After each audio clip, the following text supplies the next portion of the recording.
Yo les gars et tout le monde, on se retrouve pour une nouvelle vidéo, le retour d'Esteban. Mais vous vous êtes dit pourquoi est-ce qu'il était plus là?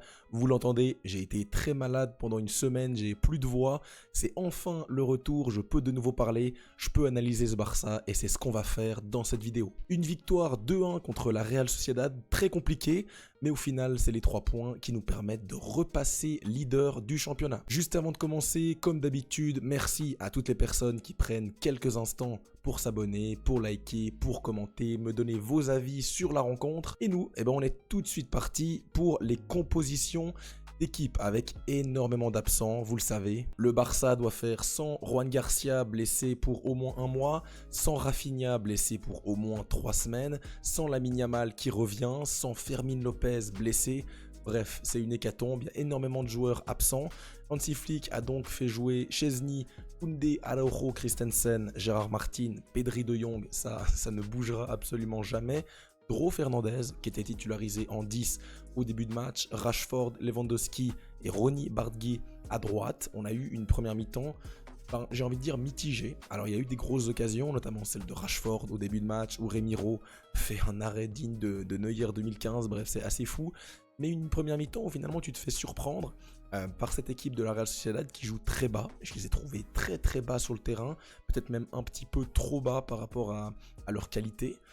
Et finalement tu te fais surprendre dans ce très beau jeu de transition par Odriozola au second poteau, un jeu très simple, une défense qui n'est pas tout à fait au point du côté de Gérard Martin qui coupe le hors-jeu, Christensen, Araujo sur l'action, pour moi ils sont pas vraiment clean, mais finalement le Barça ne s'affole pas, comme d'habitude j'ai envie de dire, et revient juste avant la mi-temps d'un but sur corner. Ça fait quand même vraiment longtemps qu'on n'a pas mis de but sur corner, mais ce début de saison, on commence à en remettre. Pourquoi? Parce qu'on a un très bon tireur, Rashford. Rashford qui tire très bien les corners. Il me semble que c'est lui qui tirait le corner sur la tête de Araujo lors du match précédent contre Oviedo. Et c'est lui qui tire et qui centre sur Koundé pour le but juste avant la pause. Très important. Mentalement, un but avant la pause, juste après, c'est vraiment des timings qui sont clés, qui mettent le doute dans la tête de ton adversaire. Et après, tu reviens en deuxième mi-temps, en plus avec des changements. Dani Olmo qui remplace Dro Fernandez. Dro Fernandez, comment vraiment décrire son match? J'ai bien aimé son match. Je trouvais qu'il a sa place dans le Barça, il a sa place dans l'effectif. Maintenant, faire jouer Dro et Ronny en même temps, je trouve que tu as quand même un manque de qualité. Pour moi, c'est soit l'un, soit l'autre et avec des titulaires. Tu peux pas faire jouer des gars comme ça. Finalement, après, tu te retrouves avec que des jeunes et c'est des gars qui manquent de personnalité, qui manquent un peu de caractère. C'est tout à fait normal.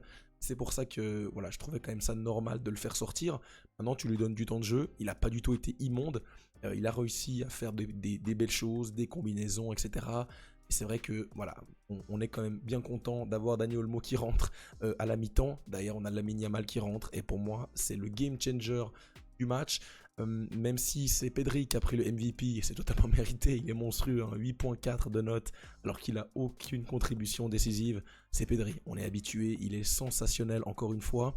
Lamine Yamal qui rentre, je disais, à la 60e, il revient de sa pubalgie, il faut prendre son temps, mais il avait l'air très en jambes, et sur les 2 premiers ballons, il mystifie Munoz, un petit pont, virgule petit pont, il déborde, centre, but de Lewandowski, décisif après 1 minute, 1 minute après son entrée en jeu, but 59e, entrée 58e. C'est lui qui attire absolument tout le monde dans le jeu. Derrière, ça libère des espaces, il peut faire des passes, il peut faire des centres.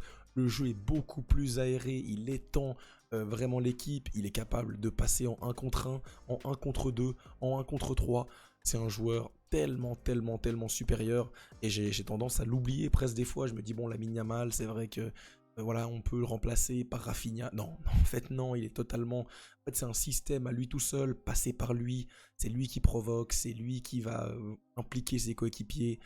C'est lui le détonateur, tout simplement. Le détonateur encore ce soir pour offrir la victoire au Barça. Il ne faut pas se tromper parce que cette victoire, elle est très importante. Pourquoi? Parce que le classement, eh ben oui, vous le voyez, on est de nouveau leader. Le Barça est leader, 19 points en 7 journées, 6 victoires, 1 match nul, 0 défaite pour l'instant, plus 16 de différence de but. Après la grosse défaite du Real Madrid contre l'Atlético lors du derby, le Barça repasse devant. Et j'espère qu'on va repasser devant de manière sereine et qu'on va pouvoir enchaîner. Parce que pour moi, on fait une très bonne séquence. Les 4 derniers matchs en Liga sont gagnés de très belle manière. Pour moi, on est supérieur dans le jeu. Voilà, on peut voir les statistiques encore ce soir. 2,2 de XG. On a loupé des énormes occasions. Lewandowski met son but. Encore, il a de la chance parce que ça fait poteau rentrant. Et derrière, il a une occasion grande ouverte qui met sur la barre. 15 tirs cadrés, 12 tirs cadrés, 2 buts. Je trouve que le ratio est pas dingue. Surtout que derrière, t'aurais pu te faire peur. Avec notamment la barre de Kubo. Des actions dangereuses.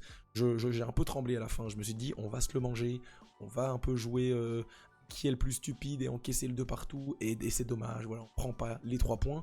Finalement, non, c'est pas arrivé. Avec un Barça vraiment très serein. Je suis fier de mon Barça parce que je trouve qu'on a vraiment une capacité à geler le ballon quand il faut, à être intelligent, à mieux jouer. Franchement, je trouve qu'on joue vraiment bien. Bah, c'est bien sûr grâce à notre double pivot. Maestro, Magique, Pedri, De Jong qui sont splendides les deux avec le ballon, c'est grandiose à avoir joué.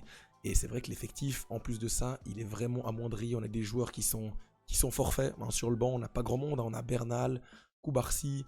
Derrière, c'est que des joueurs du Barça Athlétique.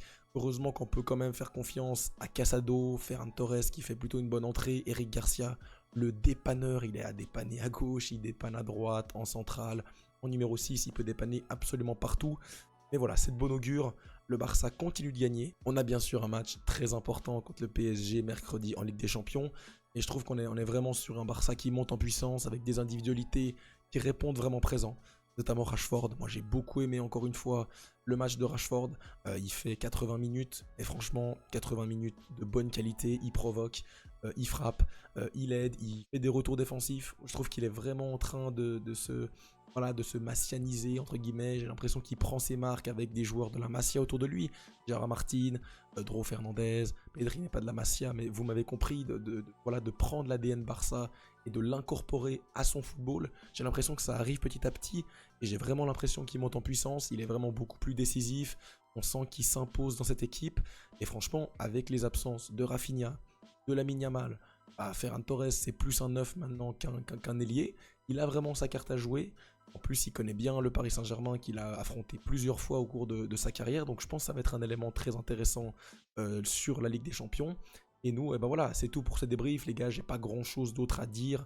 On aurait pu se faire peur à la fin. Pour moi, on aurait dû marquer plus de buts. On aurait pu alourdir le score. Mais au final, l'essentiel, il est fait.